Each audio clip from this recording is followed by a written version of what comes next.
Okay, after a lot of swearing and frustration,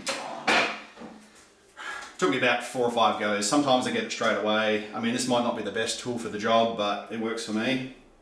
So by holding the plate down, turn this white pulley, what you should see then is the other 2 capstans turning, and just observe to make sure that the belts are in the right spot. So obviously the belt goes from the motor to the lower part of that left pulley, that capstan pulley, and then it goes around the lower part of the right, all the way around the right capstan pulley, and then back to the motor, which it's doing. And then obviously observing that the top of this right capstan pulley, there's another belt that runs to this drive belt here, this drive pulley here. And it's working nice and smoothly, everything's turning, nothing's twisted. So what you do now is screw the thing down. Be careful not to strip these screws. So I don't tighten them up with this electric screwdriver. Let's get them flush. Adjust this down to like the lowest clutch setting, but probably better off using a manual screwdriver for this. For that, and let's get it to about there. It's a very low clutch setting. So they're in now. What I do now is I normally get another screwdriver and just tighten them down. So we can do that now.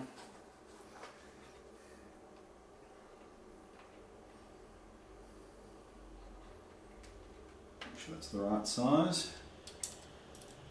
That looks good. So you don't want to use an electric screwdriver and end up stripping the plastic. So yeah, they're tight. Actually,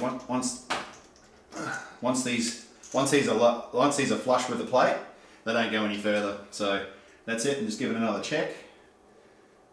Okay, the 2 capstan pulleys are turning correctly. The belts are not twisted. You can actually look in there carefully with a torch. You can see that the motor is turning. Yeah, beautiful. All right, so we're done. So that's all turning nicely. And that's it. You just reverse what you've done now. Put the wires back and clamp them down. 4 screws back in for the plate. The other thing you've got to observe as well is a pin right here. There's a pin right here that sticks out. That's got to go into this little tiny slot here for the record playback switch. I mean, if you're not recording, don't worry about it, but it's always good to have it in the right spot. You can check that once you put the tape mechanism back in. Put your 4 screws back in, plate back on, and reverse what you just did before for the disassembly. And that's it, you're done. It should work nicely. If you have any questions about that reverse, that little lever for fast forward reverse, and for the 2, if you press play and it's engaging, disengaging, please send me a message and I'll send you photos on what to oil. But it happens to some people, but most of the time it doesn't happen, so it's not a problem. Anyway, that's it. Have a good one.